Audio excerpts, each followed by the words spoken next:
Pas besoin de diplôme, pas besoin latin, juste aimer son nom et son être saint. Et l'on devient fou, fou de ce Dieu-là, ce bon Dieu d'amour, bon Dieu tout en moi.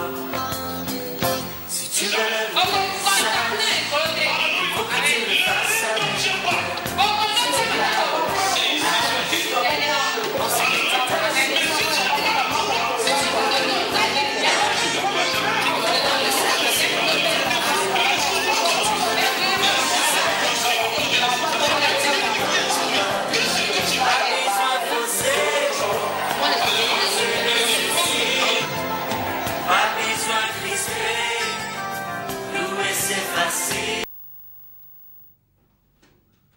Bien chers téléspectateurs, bien-aimés dans le Seigneur, encore ce soir, c'est un honneur pour nous de venir vers vous, apporter la bonne nouvelle de Jésus-Christ notre Sauveur. Nous allons d'abord prier pour nous recommander à la grâce du Seigneur. Dieu Tout-Puissant, nous te bénissons. Nous voulons célébrer ton nom. Nous voulons bénir ta fidélité. Tu as dit dans ta parole, le Marc chapitre 16, le verset 15, qui dit « Allez dans tout le monde, prêchez la bonne nouvelle à toute la créature. » Seigneur, nous voulons obéir à cette parole. Seigneur, nous demandons que tu puisses permettre à ce que ton peuple ici à Oyo, tous ceux qui nous suivent de loin, au Lombo et partout, Seigneur, nous demandons que la parole de vie soit libérée. La grâce, Seigneur, de parler comme un oracle. Et qu'aucune force ne puisse mal interpréter les paroles que nous allons enseigner ce soir. Et que le sang de Jésus soit sur les cœurs de tous ceux qui nous écoutent maintenant. Et que la vie soit communiquée. Partout où il y avait l'échec, là où il y avait les crises, Seigneur, pourvois une solution. Et glorifie ton nom. Dans le nom de Jésus. Amen. Encore merci beaucoup. Donc nous bénissons les hommes de Dieu, les autorités de la ville. Nous bénissons aussi tous ceux qui ont l'habitude de nous suivre. Que le Seigneur vous bénisse. Et le peuple vainqueur d'Oyo. Partout où vous nous suivez, soyez tous bénis. Alors nous sommes venus ce soir, comme il est de notre coutume, apporter une exhortation. Et nous venons de traverser une période difficile. Et parce que Dieu nous parle d'une manière ou d'une autre. Et dans la méditation, dans la prière, le Seigneur a donné une parole.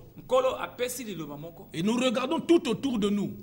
Quand nous regardons les médias, nous regardons les journaux et le monde autour de nous, chacun a envie de poser la question: pourquoi ceci, pourquoi cela? Voilà pourquoi le Seigneur nous a inspiré un programme particulier qui va bientôt avoir lieu dans notre église, la chapelle des vainqueurs internationale. Alléluia. Amen. Quand nous regardons les crises, les problèmes et tout ce que nous connaissons, apparemment certaines personnes disent ce qu'ils veulent. Et chacun interprète les choses à sa manière, selon sa compréhension, sa façon de voir les choses. Alors ce soir, j'aimerais en bref introduire le thème de cette grande activité qui va avoir lieu du 24 et du 23 plutôt au 25. Donc la semaine prochaine. Amen. Alléluia. Amen. Dieu dans sa volonté, il n'a jamais créé un homme pour le voir souffrir. La Bible dit qu'il nous a créés à son image. Et l'image de Dieu n'a rien à voir avec la souffrance. L'image de Dieu n'a rien à voir avec les crises. L'image de Dieu n'a rien à voir avec l'échec que nous voyons aujourd'hui. Alléluia. Amen. Donc le thème de cette grande activité, c'est comment changer vos échecs en victoire et en réussite. Alléluia. Amen. Pourquoi Dieu a donné ce thème? Dans la vie, personne n'a jamais investi pour échouer à la fin. Personne n'a jamais engagé des dépenses pour échouer à la fin. Personne ne peut prendre l'engagement d'épouser une femme pour échouer à la fin. Personne ne peut ouvrir une entreprise pour la voir faire faillite après. Donc, l'intention de tout homme sur la terre, c'est de réussir dans toutes ces entreprises. Jusque-là, c'est bon, ce n'est pas un péché. Parce que tout cela émane de Dieu qui est un Dieu de réussite. Alors la question de savoir si Dieu veut nous voir réussir, si tout le monde aspire à la réussite, pourquoi alors l'échec au milieu de nous? Pourquoi alors tous ces problèmes aujourd'hui? Pourquoi aujourd'hui les divorces au milieu même des enfants de Dieu? Pourquoi aujourd'hui la pauvreté bat son plein dans des familles? Or, cette question, elle est capitale. Bien que certains n'osent pas poser cette question. Alors moi, j'ai pris le courage de poser cette question à celui qui nous a créés. Et la réponse, c'est cette grande activité que j'aimerais introduire aujourd'hui.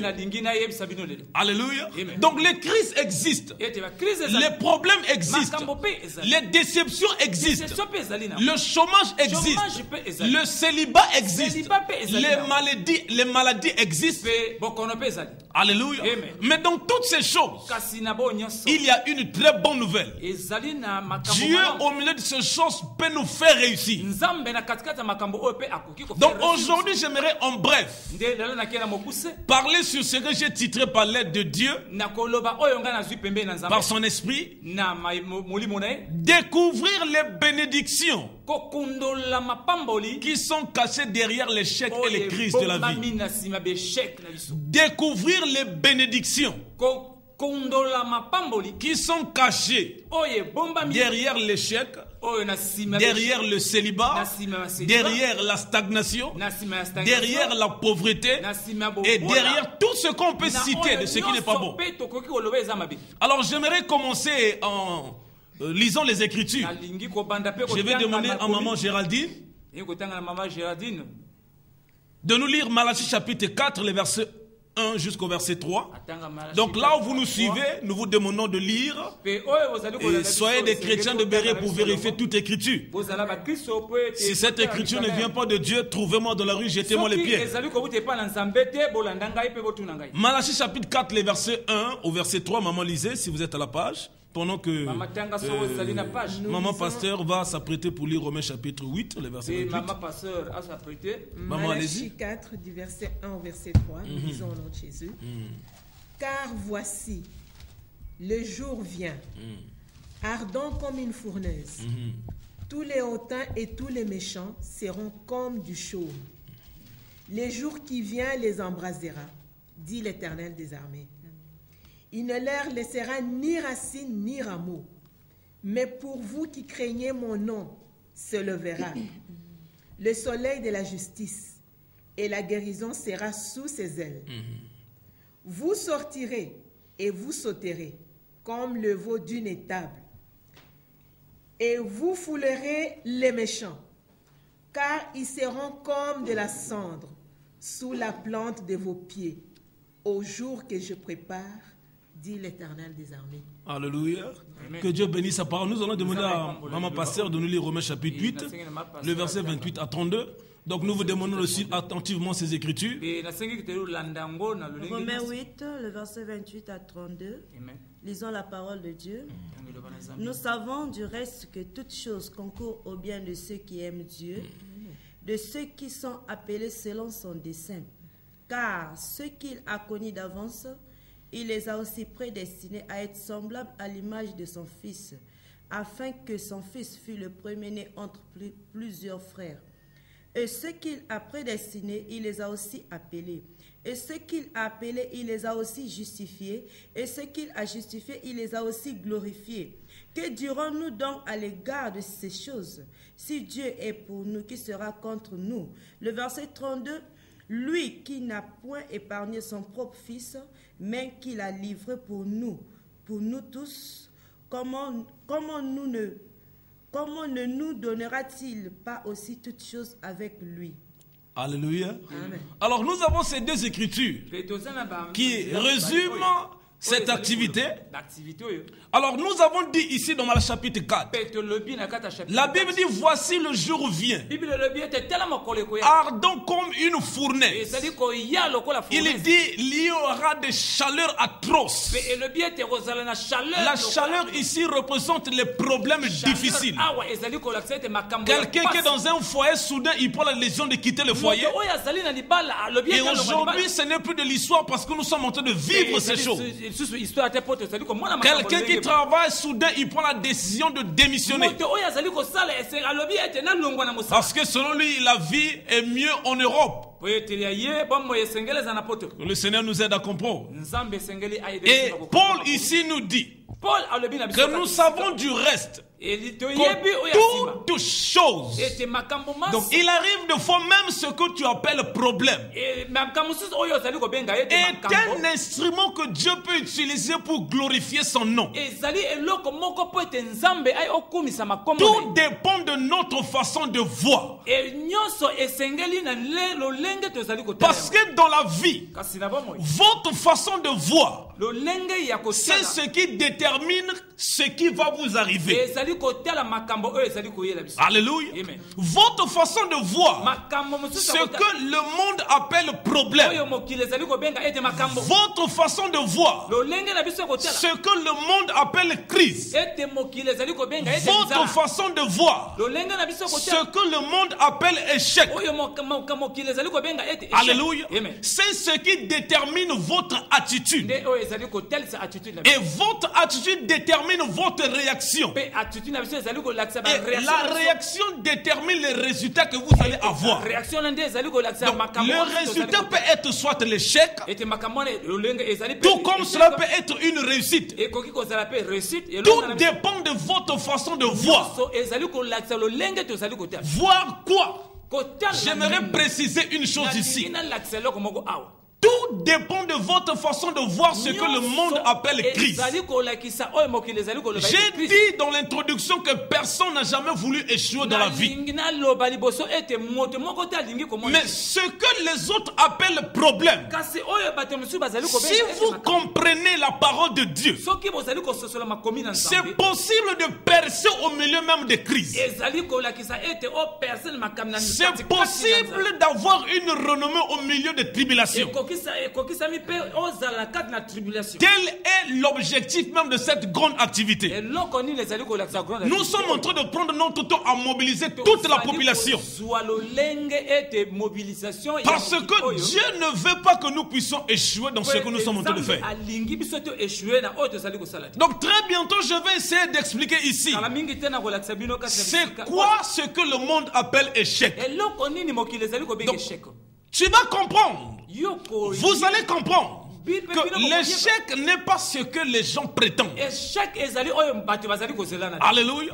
Pour certaines personnes, quand les crises arrivent, quand les problèmes arrivent, ils disent ce qu'ils veulent. Et cela provoque un désespoir total. Et quand le désespoir s'installe, il n'y a rien de bon qui peut sortir de vous. Alléluia. Mais par contre, De l'autre côté, il y a d'autres personnes. Lorsqu'ils regardent les problèmes, ils voient les opportunités pour faire un nom dans la vie. Alléluia. Je veux m'expliquer, bien aimé. Quand on dit oui, je suis malade, j'ai exhorté un frère. J'ai dit il faut changer ton langage. Parce que aussi longtemps que vous déclarez de votre propre bouche, ma maladie là, cette maladie ne pourra jamais vous quitter. Mais il y a une façon de déclarer la parole pour que la maladie vous quitte automatiquement. Alléluia. Si tout dépend de notre façon de voir. Oh pasteur, qu'est-ce que veut dire donc problème? C'est quoi donc l'échec? C'est quoi donc les crises? La réponse est simple.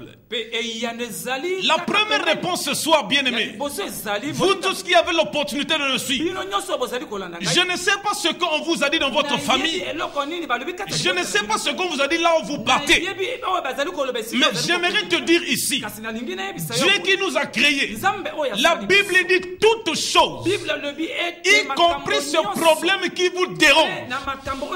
Il y a quelqu'un qui me suit ici, tu es sur le point de commettre un suicide à cause des problèmes que tu traverses. Bien aimé, le Seigneur ne veut pas que tu meurs aujourd'hui, parce que le meilleur de Dieu ne s'est pas encore manifesté dans votre vie. Alors c'est quoi donc l'échec? Alors j'ai ici 3 définitions de ce que le monde appelle échec, de ce que le monde appelle problème. Alléluia. La première définition, qu'est-ce que c'est que l'échec? C'est quoi une crise? C'est quoi une stagnation? C'est quoi la pauvreté? Et citez ce que vous voulez. La première définition, j'ai défini l'échec, les problèmes, comme un simple événement. Alléluia. Amen. Ce que vous appelez problème aujourd'hui, aux yeux de celui qui nous a créés, cela ne représente qu'un simple événement. Alléluia. Alors quand nous lisons la Bible, nous allons demander à maman Géraldine de nous lire Malachie, Ecclésiaste plutôt chapitre 3. Ecclésiaste chapitre 3, le verset 1 et le verset 4 à 8 rapidement. Nous lisons Ecclésiaste 3 verset 1. Il y a un temps pour tout. Un temps pour toutes choses sous les cieux. Verset 4. Un temps pour pleurer. Un temps pour rire. Un temps pour se lamenter. Un temps pour danser. Un temps pour lancer des pierres. Et un temps pour ramasser des pierres. Un temps pour embrasser. Et un temps pour s'éloigner des embrassements. Un temps pour chercher et un temps pour perdre. Un temps pour garder et un temps pour jeter. Un temps pour déchirer et un temps pour coudre. Un temps pour se taire et un temps pour parler. Un temps pour aimer et un temps pour haïr. Un temps pour la guerre et un temps pour la paix. Alléluia. Alors ici nous comprenons à la lumière des Écritures, l'Ecclésiaste c'est l'homme que Dieu avait doté d'une sagesse multidimensionnelle. La Bible dit il y a un temps pour toutes choses. S'il y a un temps de pleurer, c'est qu'il y a un temps que Dieu a préparé pour le rire. Donc, si aujourd'hui vous êtes en train de pleurer, cela ne marque pas la fin de votre vie. Ces larmes ne représente qu'un simple événement. Aujourd'hui, le mari vous a abandonné parce que vous ne lui donnez pas d'enfant. Cela ne marque pas la fin de votre vie. Aujourd'hui, vous êtes dans une église. Vous êtes frustré parce que les âmes ne viennent pas. Cher homme de Dieu, j'aimerais vous informer que ce n'est qu'une phase de votre vie. cela ne marque pas la fin de votre vie. Ici, Dieu nous dit, il y a un temps pour toutes choses sous le soleil. L'importance du mot mariage est en fonction du fait qu'un homme est d'abord célibataire. La valeur d'un enfant est déterminée par le fait qu'il y a des femmes qui n'ont pas d'enfants aujourd'hui. La stérilité est un... Comment je peux expliquer? La stérilité est une marche qui détermine que Dieu est le Dieu de la fécondité. Alléluia. Alors j'aimerais m'expliquer un peu. Certaines personnes se disent, oui, c'est quoi un événement? L'expérience nous enseigne. Il n'y a jamais eu d'événement qui est resté éternel dans ce monde. Chaque événement n'est qu'un acte temporaire. Je prends un exemple. Le 11 mars 2011, il y avait cette histoire de tsunami qui s'est passée au Japon. Il y a eu beaucoup de dégâts. Mais cet événement n'a même pas pris 2 jours. Un seul jour. Même pas 24 heures. Cela veut simplement dire il n'y a aucun événement qui peut arriver dans votre vie. Surtout lorsque cela ne glorifie pas celui qui vous a créé. Aucun problème ne peut rester éternel dans la vie d'une personne. Voilà pourquoi j'ai dit au début, tout dépend de votre façon de voir. Quand vous comprenez que ce problème n'est pas la fin de ma vie, quand vous comprenez que ce problème n'est qu'un événement, aujourd'hui je suis pauvre, je sais que je ne vais pas rester pauvre toute ma vie par exemple. Aujourd'hui, je suis célibataire, je ne suis pas appelé à rester célibataire. Si je suis une femme créée par Dieu, peu importe l'histoire de ma famille, peu importe les réalités de ce pays, je suis une femme qui appartient à un homme selon le plan de Dieu. Donc, votre état de célibataire ne peut pas déterminer la fin de votre vie. Mais qu'est-ce que nous voyons aujourd'hui? Parce que vous avez 45 ans, 50 ans, et le monde commence à parler choses autour de vous. Mais nous avons vu des gens qui se sont mariés à 50 ans aujourd'hui. Alléluia. Mais pourquoi vous vous inquiétez, bien-aimé? Cette situation que tu traverses, bien-aimé, peu importe ce que le monde vous enseigne, la bonne nouvelle de celui qui vous a créé nous dit que cela ne représente qu'un événement. Et aucun événement ne peut rester éternel. Vous ne verrez jamais un homme pleurer pendant 30 jours.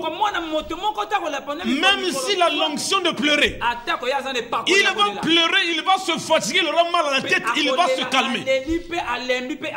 Mais le diable nous pousse à conclure, alors que Dieu n'a pas encore fermé le chapitre de notre vie. Alléluia. Aucune crise dans la vie ne peut demeurer éternelle. Aussi longtemps que vous refusez de croire que cela marque la fin de votre vie. Alléluia. Aujourd'hui, qu'est-ce que nous voyons?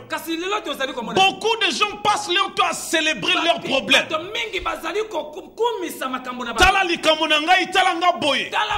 Est-ce que quelqu'un peut aussi prendre soin de moi? Est-ce que je peux aussi réussir? Bien-aimé, j'aimerais te dire aujourd'hui, tout ce que vous voyez percer dans la vie aujourd'hui, si vous regardez ces hommes à la télé, si vous le regardez dans des journaux, vous ne verrez pas un homme avec 2 têtes. Donc ces gens-là qui sont en train de réussir aujourd'hui, ils ont une seule tête comme vous et moi. Cela veut simplement dire, si eux ils sont en train de réussir, ça veut dire leur temps est arrivé et que notre temps n'est pas encore arrivé. Alors, bien-aimés, comprenons. Les projets de Dieu sont oui et amen. Il dit, je connais les projets que j'ai formés sur vous. Les projets de paix. Si c'est le malheur qui ravage votre famille aujourd'hui, si vous me comprenez, bien-aimés, la paix, c'est ce que Dieu a préparé pour vous.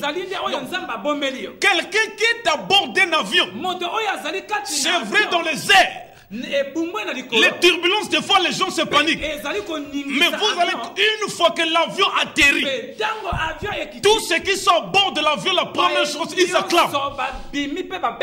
Alléluia. Ils s'acclament pourquoi? Ce n'est pas pour le pilote, parce qu'il a bien conduit l'avion. Non, c'est parce que le souffle de vie était préservé. L'atterrissage, c'est ce qui détermine la fin de votre vie. Ce que vous traversez aujourd'hui, c'est comme quelqu'un qui aborde un avion qui traverse ces turbulences. Mais de l'autre côté, il y a la paix. Et je vois le Seigneur nous aider à comprendre. Si le Seigneur peut nous ouvrir les yeux, nous allons naturellement célébrer le nom de Dieu, même devant les situations. Parce que la fin de toutes choses n'appartient pas entre les mains d'un homme. Dieu seul a le dernier mot sur votre vie. Ce n'est même pas l'histoire de votre famille. Ce n'est pas parce que vous êtes ici à Oyo. Il y a des gens que je vois ici qui blaguent avec l'argent. Il y a des gens qui vivent en paix ici, qui trouvent des femmes ici et qui se marient ici. Alors, bien aimé, j'aimerais vous assurer, il y a de l'espoir pour vous. Rien n'est fini tant que Dieu ne dit pas que c'est fini. Alors, le dernier mot appartient à notre Dieu. Voilà pourquoi le Seigneur nous interpelle aujourd'hui. Oublions tout ce que nous avons. La Bible dit, je fais une chose. Si je vais emprunter les paroles de Saint Paul, il dit, j'oublie tout ce qui est en arrière. Je presse vers l'avant. C'est devant que le match se joue. La Bible dit, quiconque regarde derrière, il n'est pas digne de mon royaume. Alors vous qui me suivez, vous êtes digne du royaume de Dieu. Yo bongi na nkembo, yo bongi na lokum. Que le Seigneur nous aide à comprendre. La deuxième définition de l'échec. Je vais bientôt finir ce soir. Alléluia. Ce thème sera débattu lors du séminaire. Bien aimé, le Seigneur va nous ouvrir un chapitre qui va nous aider à danser les mains même devant l'oppression. Alléluia. Gloire à Jésus. La deuxième définition de la mort, plutôt de l'échec. Moi je suis venu avec ces définitions que le Seigneur me révèle à la lumière des Écritures saintes. Alléluia. J'ai défini l'échec. J'ai défini ce problème que vous traversez. Devant moi ce n'est pas un problème. Devant vous peut-être c'est un problème. Devant votre famille peut-être que c'est un problème. Mais regardez devant moi ce jeune garçon qui te parle, ce problème qui vous dérange, ce problème qui ronge votre famille. Alléluia. C'est Dieu permet cet événement pour vous donner de l'expérience dans la vie. Alléluia. Il y a deux facteurs que nous devons comprendre lorsqu'un problème nous arrive. Donc, si quelqu'un me suit ce soir, je suis en train d'essayer d'expliquer ce que le monde appelle problème. Devant notre Dieu, c'est un moyen que Dieu a trouvé par son arrangement de donner à chacun de nous de l'expérience. Alléluia. Nous écoutons aujourd'hui Quand on dit quand un vieillard meurt, la sagesse africaine dit que c'est toute une bibliothèque qui s'en va. Pourquoi ces assertions? C'est simplement du fait que quelqu'un qui est resté longtemps en vie, il a vu beaucoup de choses. Il a enduré beaucoup de choses. Et cela lui donne une certaine assurance qu'il peut parler pour conseiller les jeunes qui viennent après lui. Donc la vie, c'est la somme de nos expériences. Vous n'allez pas toujours rencontrer ce que vous voulez voir dans la vie. Dieu lui-même dit ici, si nous demandons à un moment de lire Romains chapitre 8, le verset plutôt 1 Corinthiens chapitre 10, le verset 13, verset 13, nous allons prendre cette écriture pour bien expliquer. Aucune tentation ne vous est survenue qui n'a été humaine. Et Dieu qui est fidèle ne permettra pas que vous soyez tentés au-delà de vos forces. Mais avec la tentation, il préparera aussi le moyen d'en sortir, afin que vous puissiez la supporter. Alléluia. Amen. Gloire au Seigneur. La Bible dit aucune tentation. Bible dit tentation mon côté. Permettez que je puisse paraphraser cela. Il dit aucun problème, aucune situation, aucun défi, aucune stagnation, aucune pauvreté, aucun célibat chronique n'est arrivé dans votre vie sans que Dieu ne soit au courant. Mais regardez la bonne nouvelle de cette écriture. La Bible dit le Dieu qui a permis que cela arrive, il ne permettra jamais que vous soyez tentés au-delà de votre force. Qu'est-ce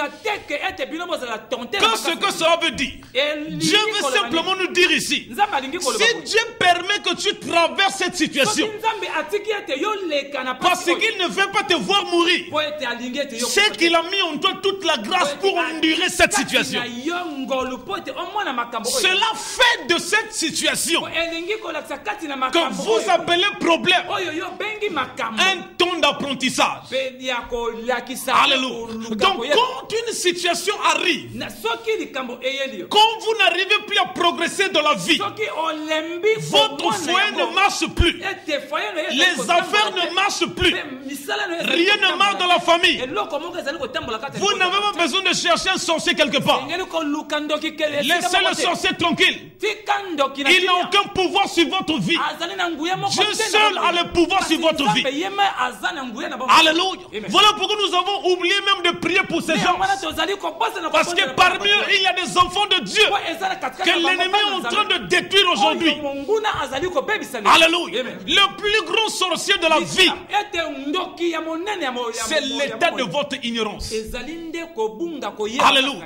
Donc quand un problème arrive, il y a deux facteurs que je vais développer aujourd'hui, que nous devons toujours considérer. Le premier facteur, naturellement, dans 80% des cas, quand une situation arrive, 80% des personnes ont tendance à regarder les choses qu'ils ont perdues. Alléluia. Gloire à Jésus. J'ai eu de l'argent, j'ai investi. J'ai souffert pour avoir ce capital. Regarde aujourd'hui, cet homme m'a dupé. L'homme a tendance à regarder ce qu'il a perdu. Il a tendance à regarder le temps que ça lui a coûté pour rassembler ce capital. Beaucoup de gens regardent, j'ai servi cet homme pendant plus de 10 ans.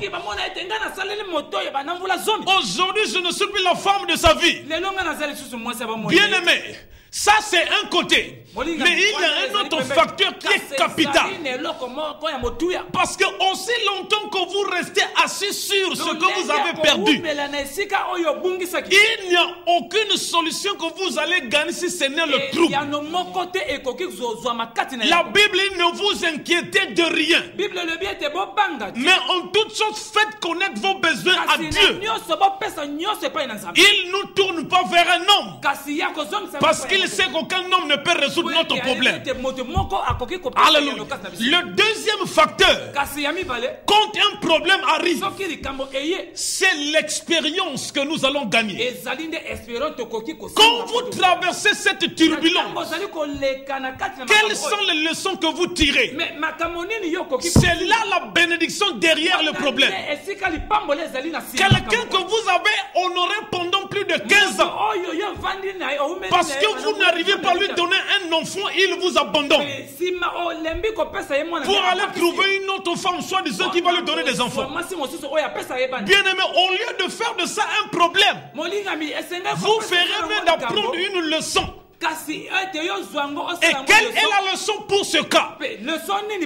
Maudit soit celui qui se confie en l'homme. Alléluia. Parce que dans le cœur de l'homme, il n'y a qu'un souffle de vie. Et chacun de nous n'avons qu'une durée de temps. Mais nous avons quelqu'un qui vit d'éternité en éternité. Son nom s'appelle Elohim, le créateur du ciel et de la terre. Son nom s'appelle Je suis. Il est la guérison devant la maladie. Il est la prospérité devant la pauvreté. Il est la protection devant les menaces. Il est le salut devant la souffrance. Il est la paix devant la confusion, bien-aimé. Quelle est la leçon que vous avez apprise? Parce que toute situation de la vie a une leçon à nous enseigner. Donc, le problème qui arrive, ce n'est pas pour nous détruire. Nous comprenons ici. Si Dieu permet que cela arrive, c'est que nous sommes capables de résoudre ce problème. Un homme qui s'inquiète parce que la femme l'a abandonné, cette personne se rapproche de la mort. Parce que les inquiétudes ne sont pas traitées par les médicaments. Le seul remède, c'est de prendre un bon bain, de refaire ta beauté. Si tu es un homme, va voir le coiffeur, qu'il t'arrange la barbe et reprends ta vie normalement. Il y a une femme au moins qui fera ton honneur dans ce monde. Alléluia. Donc quelle est la leçon que nous allons apprendre lorsque les problèmes nous arrivent? Alléluia. Donc quand les crises arrivent, quand les problèmes arrivent, nous n'avons pas besoin de regarder aux choses que nous avons perdues, mais au contraire nous devons regarder quelle est la leçon que nous allons apprendre. Gloire à Jésus. Amen. Un dicton dit: un homme averti en vaut deux. Alléluia. Amen. Quand un homme se fait duper, je crois qu'il sera sur ses gardes pour ne pas se faire encore duper par un homme. Alléluia. Amen. Le monde est bourré de corrompus aujourd'hui et qui sont dans les affaires. La Bible atteste. Alléluia. Gloire au Seigneur. Dans la vie, il y a l'histoire. Je vais parler de ces deux personnages. Alléluia. J'ai eu mon temps d'étudier ces gens. Le premier personnage, c'est ce grand célèbre qu'on appelle Thomas Edison. L'histoire raconte que lorsque cet homme a grandi, il a mis en place un processus. Ce grand, c'est celui qui avait inventé ces ampoules à douille que nous avons dans nos maisons aujourd'hui. Mais avant de réussir à mettre en place cette ampoule, je lisais son témoignage. Il a échoué à plus de 999 fois. Mais ce qui m'a attiré mon attention, chaque fois qu'on lui posait la question, qu'est-ce que vous avez fait? Pourquoi vous avez échoué? La réponse de cet homme était claire: je n'ai jamais échoué une seule fois. J'étais juste en train de voir quelles sont les autres possibilités pour mettre en place l'ampoule à douille. Alléluia. Regardez, apparemment devant les gens il échouait, mais il a refusé de croire qu'il échouait. Et parce qu'il a refusé de croire, aujourd'hui, par la grâce de Dieu, nous avons les ampoules à douille que nous avons dans nos maisons aujourd'hui. Et il y a des gens qui me suivent, vous êtes éclairés devant cela à cause de l'œuvre de cet homme. S'il avait écouté les découragements autour de lui, peut-être qu'on n'aurait pas voir les ampoules à douille aujourd'hui. Alléluia. Donc il a refusé de croire qu'il échouait. Pour lui, c'était de l'expérience. Il y a encore l'histoire de cet homme. Alléluia. Cette légende qu'on appelle Abraham Lincoln. Alléluia. Cet homme, lorsqu'il grandit, natif d'une famille noble, il était devenu un grand homme d'affaires. Et après l'âge de 32 ans, sa vie a pris une nouvelle tournure. Un matin, rien ne marchait dans sa vie. Toutes ses affaires étaient par terre. Cette dégringolade était difficile à expliquer. Alléluia. Mais malgré tout ce qu'il traversait, il avait refusé de croire qu'il avait fait faillite dans ses affaires. Alléluia. Cet homme a traversé des situations difficiles. Rien ne marchait dans sa vie. Et au-delà de toutes ces choses, sa chère épouse qu'il aimait tant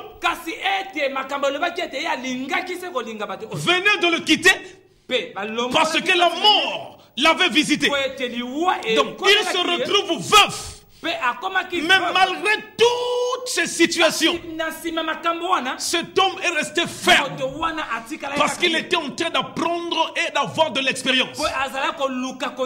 Alléluia. Parce qu'il était persévérant. L'histoire nous enseigne sur cet homme. Après les affaires, il s'est tourné dans la politique. Alléluia. Cet homme s'est postulé pour être candidat à la députation.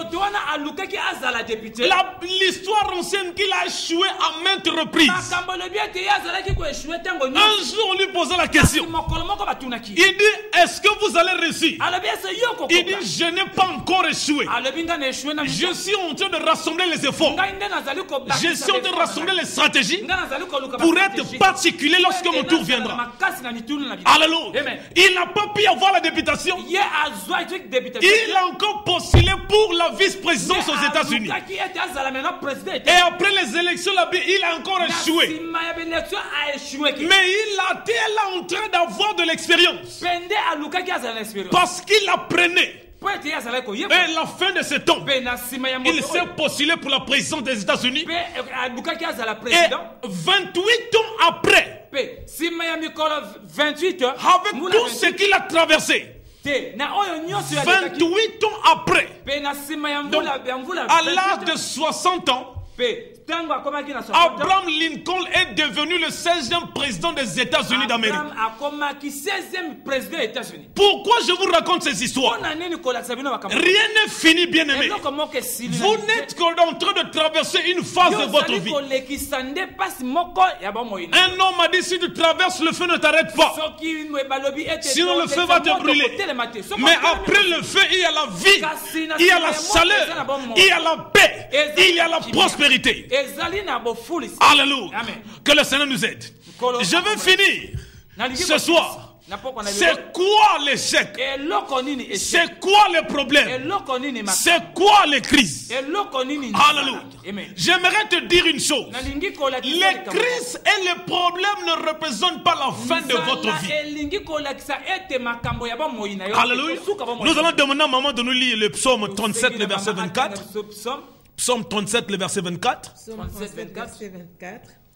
S'il tombe, il n'est pas terrassé, car l'Éternel lui prend la main. Alléluia. Amen. Je vais demander à maman pasteur de nous lire Psaume 145, le verset 14. L'Éternel soutient tous ceux qui tombent et il redresse tous ceux qui sont courbés. Alléluia. L'Éternel relève. Il est toujours là pour nous relever. Pourquoi il nous relève à chaque instant? Parce que le match n'est pas encore arrivé à la fin.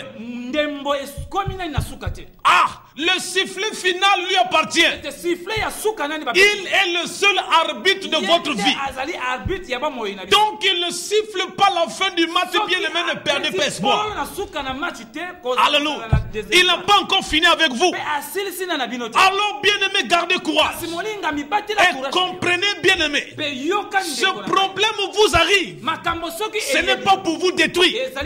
Sinon Dieu ne permettait pas que ça vous arrive.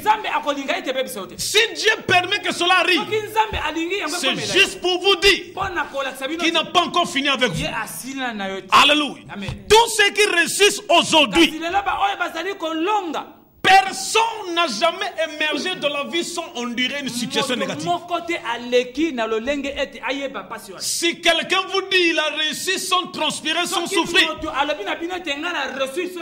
faut avoir peur de cet homme. Je ne pense pas qu'une telle personne existe dans la vie.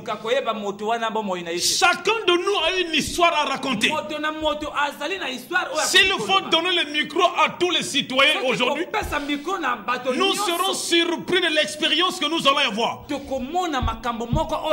Alléluia. Gloire à Jésus. Et tous ceux qui ont réussi, ils ne sont pas meilleurs que nous. Voilà pourquoi Dieu veut nous armer de la connaissance. Alléluia. Donc si l'échec n'est pas un malheur, alors qu'est-ce que c'est que l'échec en réalité? Donc, il y a des choses que nous devons apprendre. La vie bien-aimée ne doit pas être misérable. Vous n'êtes pas appelé à mener une vie misérable. Vous n'êtes pas appelé à ce que les gens puissent avoir pitié de vous chaque jour. Les gens doivent être libres de vous envier.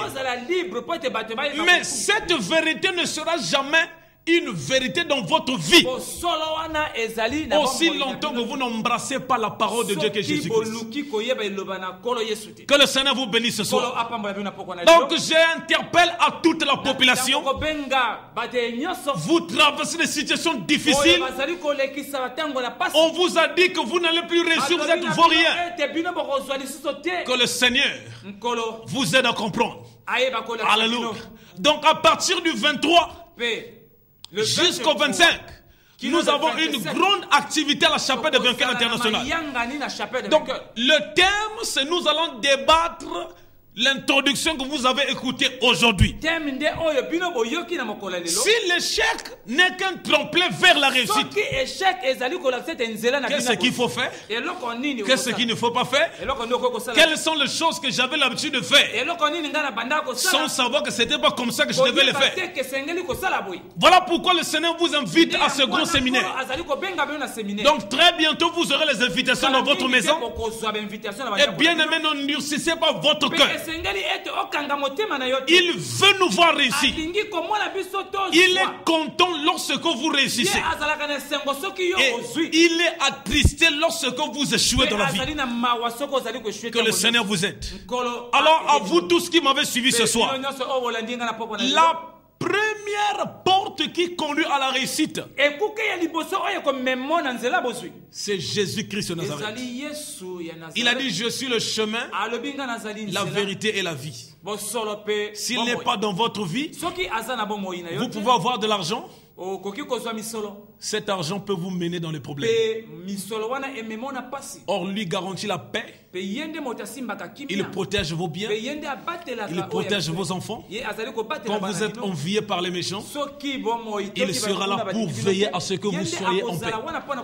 Donc j'aimerais vous inviter avant de finir, vous tous qui avez l'opportunité de me suivre ce soir, bien aimé, je vais avoir des larmes au cœur.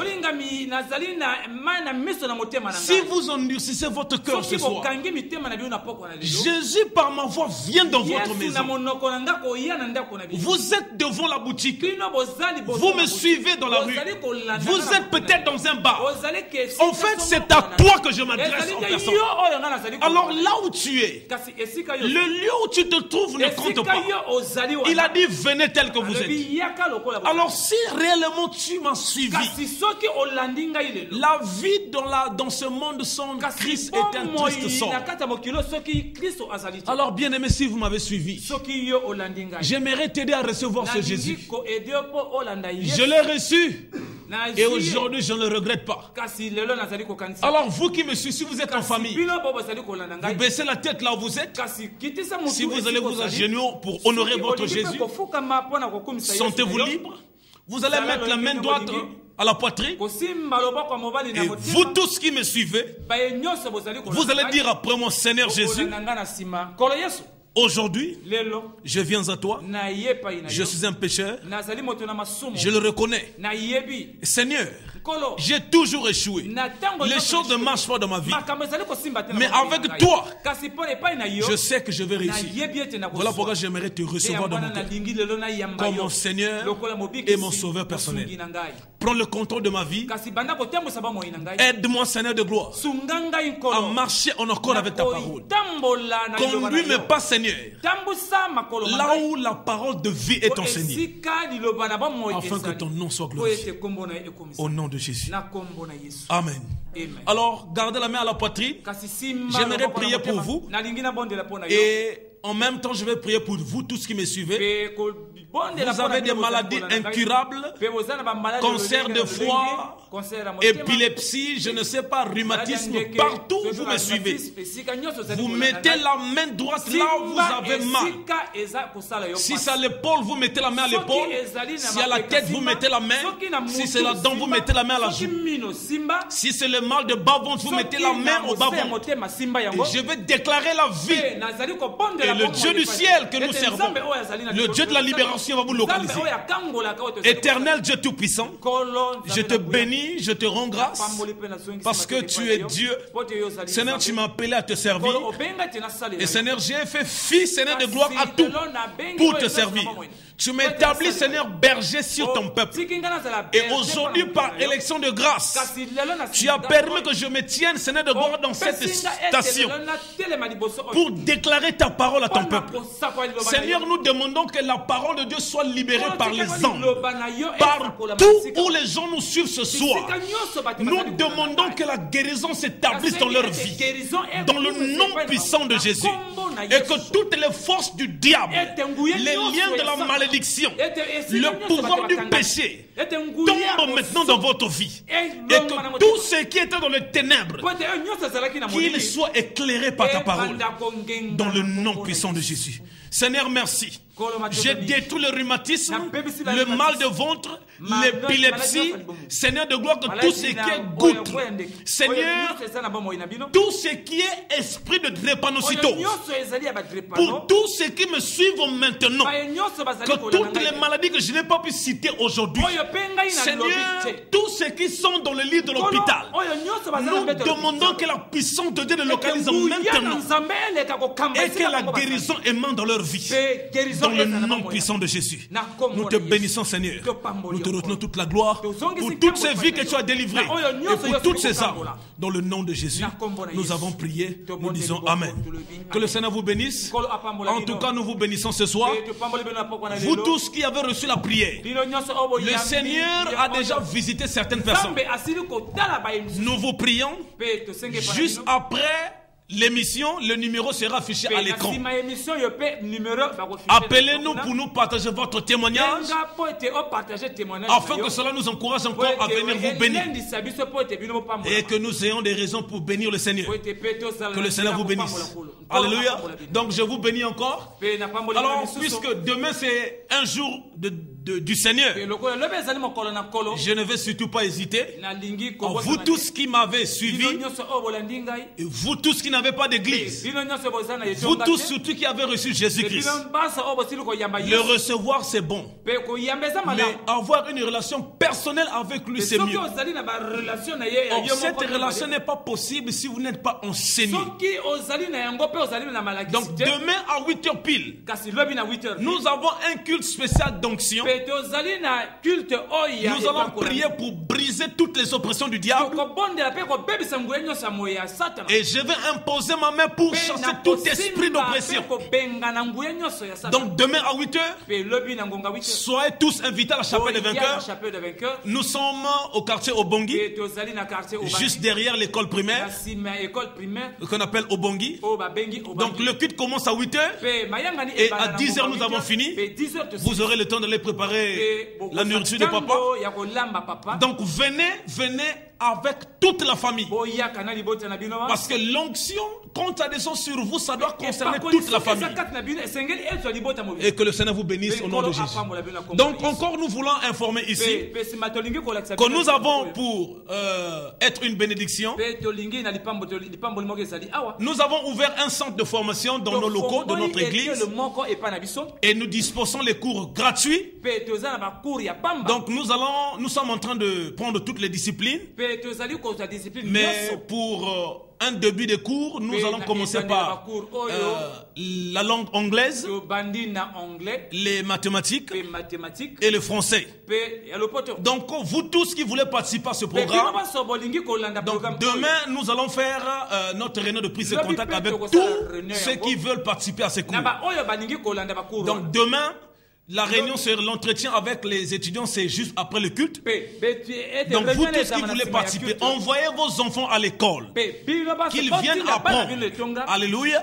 Nous serons là, moi-même je suis déjà l'un des professeurs du français et de l'anglais. Donc sentez-vous libre, venez apprendre. La porte est ouverte à tout le monde. Venez et que le Seigneur vous bénisse. Donc nous vous bénissons encore et nous allons clôturer en vous informant. Nous avons les livres du docteur David Oyedepo qui sont disponibles. Si vous avez besoin de copies, vous venez au bureau de l'église et nous allons vous servir. Que le Seigneur vous bénisse tous. Jésus-Christ est Seigneur. Donc nous bénissons nos bien-aimés de la chaîne RTNA. Je vois le rédacteur en chef là-bas, Monsieur Fabrice, et je vois le papa de tout le monde. Je ne sais pas pourquoi on l'appelle Daddy. Je ne sais pas, est-ce qu'il sait que veut dire Daddy? Moi je sais que c'est papa, donc c'est notre papa. Nous bénissons. Et nous voyons ici le frère Cédric et notre papa le directeur, papa Yakité. Nous vous bénissons vous tous. Amen. Je crois que là derrière la régie, je crois que le nom a échappé. Amen. Nous avons papa Bidon aussi. Amen. Que Dieu vous bénisse tous. Nous bénissons le patron en chef de la chaîne. Nous bénissons encore les autorités. Que le Seigneur vous bénisse. Et que cette grande tâche qui est lourde, Dieu qui vous a élevé, qu'il vous aide à avoir de bonnes performances. Et nous soulignons que vous avez notre soutien de prière. Nous prions pour vous tous les jours. Et que le Seigneur vous bénisse encore. Nos bénédictions à tous les hommes de Dieu. Que le Seigneur nous bénisse dans cette grande tâche. Amen. Et je bénis tous mes enfants que j'aime beaucoup. Les vainqueurs, que Dieu vous bénisse. Donc je suis votre frère, le frère James Herman. Amen. Ceux qui veulent l'appeler pasteur, comme les gens meurent à cause des titres. Amen. Donc tu donnes le titre que tu veux. Je ne suis pas docteur, je ne suis pas prophète. Amen. Donc je suis moi la grâce de Dieu. Que le Seigneur vous bénisse. Et je n'étais pas seul. Juste à ma gauche, il y a ma chère épouse, la plus belle femme du monde. Gloire au Seigneur. Vraiment, si vous n'êtes pas d'accord, en tout cas, c'est la vérité. Que Dieu vous bénisse. Et juste après, j'ai maman Géraldine, ma maman. Et à ma droite, j'ai le frère Hugo qui était notre interprète ce soir. Que le Seigneur vous bénisse tous. Merci encore. Nous nous revoir demain à 8h pile. Soyez tous bénis au nom de Jésus. Merci.